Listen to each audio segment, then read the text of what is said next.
Bismillahirrahmanirrahim. Assalamualaikum anak-anak. Ustazah harapkan anak-anak semuanya sehat ya. Hari ini Ustazah akan mengajak kalian jalan-jalan mengelilingi negara-negara yang berada di kawasan Asia Tenggara. Di sana kita akan mempelajari keadaan sosial di wilayah negara tersebut. Bagaimana? Sudah siap untuk berangkat dan belajar? Insya Allah siap!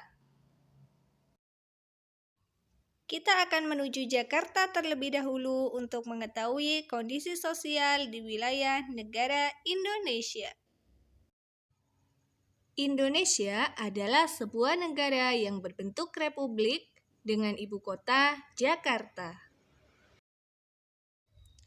Penduduk di Indonesia terdiri atas berbagai macam suku dan memiliki keanekaragaman budaya daerah. Suku-suku di Indonesia antara lain adalah suku Jawa, suku Dayak, suku Batak, dan lain-lain. Jumlah penduduk Indonesia saat ini menduduki urutan keempat setelah RRC, India, dan Amerika Serikat. Menurut perhitungan pada tahun 2019, kurang lebih terdapat 263,9 juta jiwa dengan luas wilayah 1.910.931 km persegi. Apabila dibandingkan dengan penduduk Asia Tenggara, Indonesia menduduki urutan pertama. Sebagian besar mata pencaharian penduduk Indonesia adalah bertani, sehingga Indonesia dikenal sebagai negara agraris. Mata pencaharian lainnya adalah berdagang, berkebun, industri, penjual jasa, TNI, pegawai negeri, dan Polri. Penduduk Indonesia mayoritas beragama Islam. Selanjutnya, kita akan menuju negara Singapura.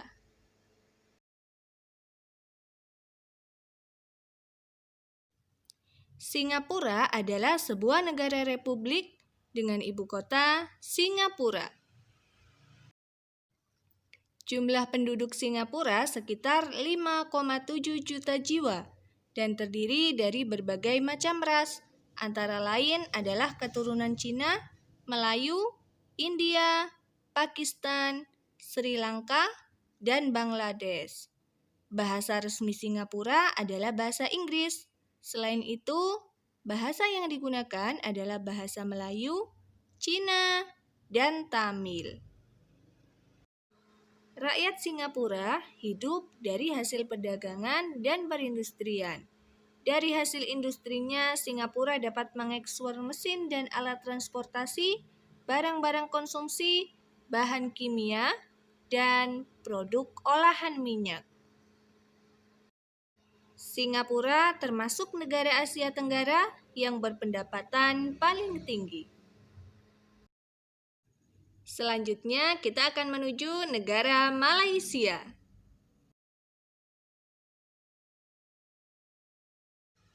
Malaysia adalah sebuah negara kerajaan dengan ibu kota Kuala Lumpur.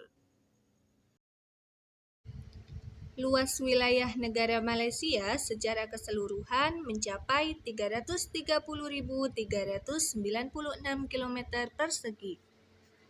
Wilayah tersebut terbagi menjadi dua bagian, yaitu Malaysia Barat yang terdiri dari 11 negara bagian dan Malaysia Timur yang terdiri dari 2 negara bagian. Penduduk asli Malaysia adalah Melayu.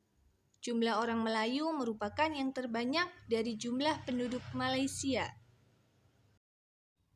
Penduduk lainnya terdiri atas keturunan Cina, India, Pakistan, Sri Lanka, dan Bangladesh.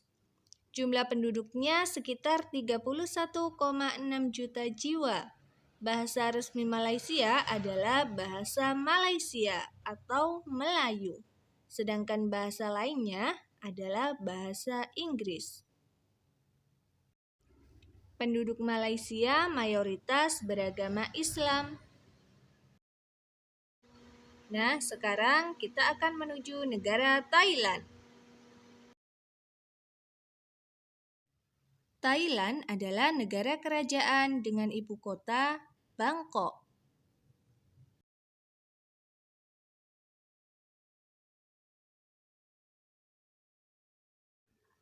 Penduduk negara Thailand berjumlah 69 juta jiwa. Sebagian besar penduduknya adalah asli Thailand dan sebagian kecil adalah keturunan Cina, Melayu, dan India.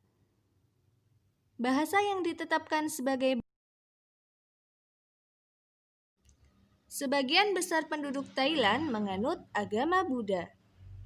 Ada penduduk Thailand yang beragama Islam, tetapi hanya sebagian kecil, yaitu penduduk di daerah perbatasan Malaysia. Mata pencaharian penduduk Thailand adalah pertanian, kehutanan, pertambangan, dan industri. Pertaniannya menghasilkan padi, jagung, ubi kayu, petai, karet, lada, teh, tembakau, dan kapas. Adapun hasil buah-buahannya terkenal unggul dan bermutu, seperti durian montong, pepaya Bangkok, dan melon Bangkok. Sekarang kita akan lanjut perjalanan lagi ya, menuju Myanmar. Ibu kota negara Myanmar adalah Naypyidaw. Jumlah penduduk di negara Myanmar adalah sekitar 53,3 juta jiwa. Bahasa resmi penduduk Myanmar adalah bahasa Myanmar. Bahasa lain yang digunakan adalah bahasa Inggris. Sebagian besar penduduk Myanmar menganut agama Buddha.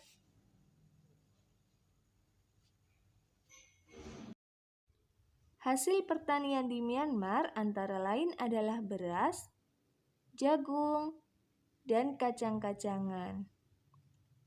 Sumber penghasilan lain dari sumber daya alam adalah berupa minyak bumi, tembaga, perak, kaleng, dan batu-batuan. Mari kita lanjutkan perjalanan menuju negara Laos. Ibu kota negara Laos adalah Vientiane. Jumlah penduduk negara Laos adalah sekitar 6,8 juta jiwa. Rakyatnya bekerja di sektor pertanian yang menghasilkan beras, jagung, tembakau, jeruk, dan kopi. Sebagian penduduknya ada yang hidup secara ilegal dengan cara menanam ganja. Hasil alam lainnya adalah timah dan kayu. Adapun industri di Laos masih terbatas pada pengolahan kayu, sehingga Laos termasuk salah satu negara termiskin di dunia dan merupakan urutan ke-10 dari bawah dilihat dari besar pendapatannya. Bahasa resmi yang digunakan adalah bahasa Lao, sedangkan bahasa lainnya adalah bahasa Inggris dan juga Prancis.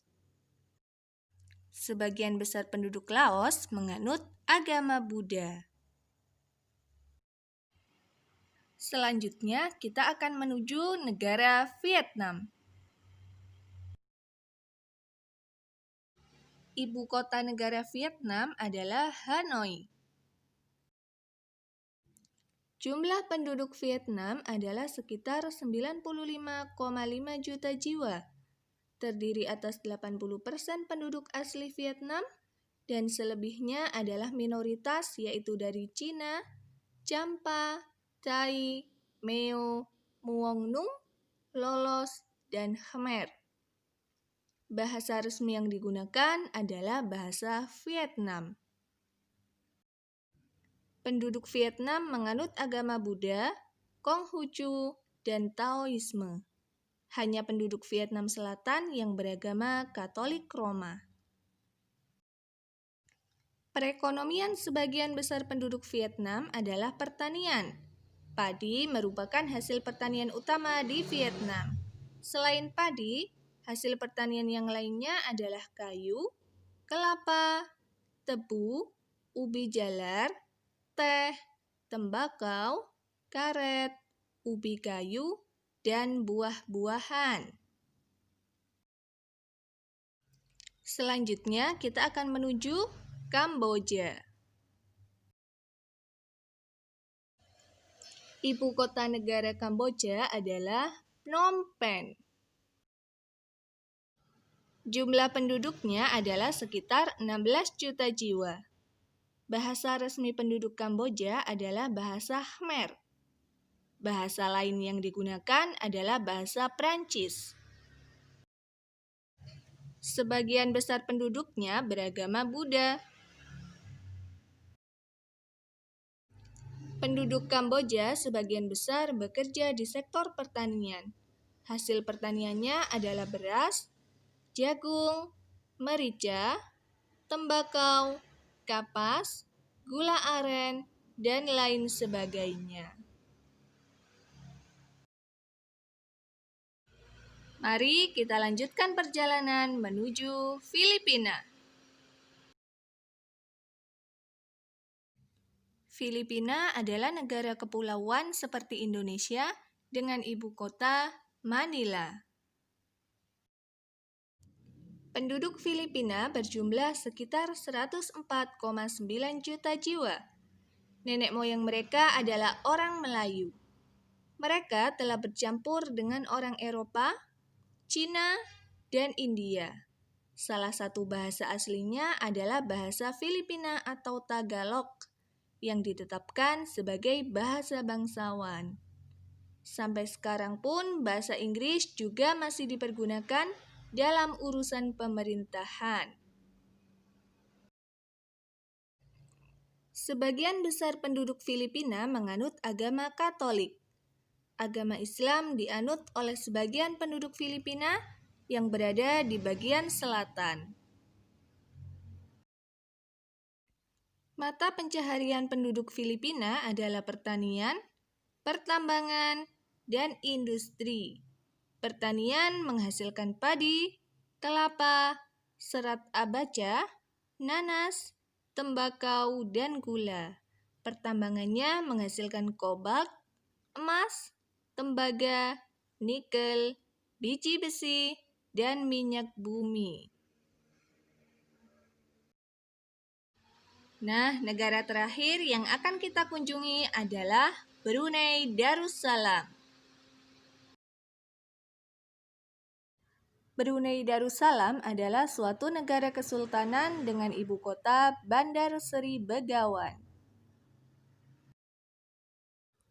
Jumlah penduduk Brunei Darussalam adalah sekitar 429 jiwa dengan luas wilayah 5.765 km persegi.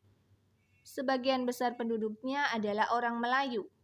Penduduk lainnya adalah orang Cina dan India. Bahasa kebangsaan Brunei Darussalam adalah bahasa Melayu. Agama yang ditetapkan sebagai agama resmi penduduk Brunei adalah agama Islam. Brunei Darussalam terkenal sebagai pengekspor minyak mentah, gas alam, dan produk minyak. Brunei Darussalam juga mengimpor produk-produk mesin, mobil, barang elektronik, beras, dan gula. Alhamdulillah, perjalanan kita menjelajahi 10 negara di kawasan Asia Tenggara telah selesai. Saatnya kita pulang. Semoga perjalanan kita bermanfaat. Dan Ustazah mohon maaf apabila ada kesalahan. Jazakumullahu khairan wa barakallahu fikum. Subhanakallahumma wa bihamdika asyhadu an la ilaha illa anta astaghfiruka wa atubu ilaik. Wassalamualaikum warahmatullahi wabarakatuh.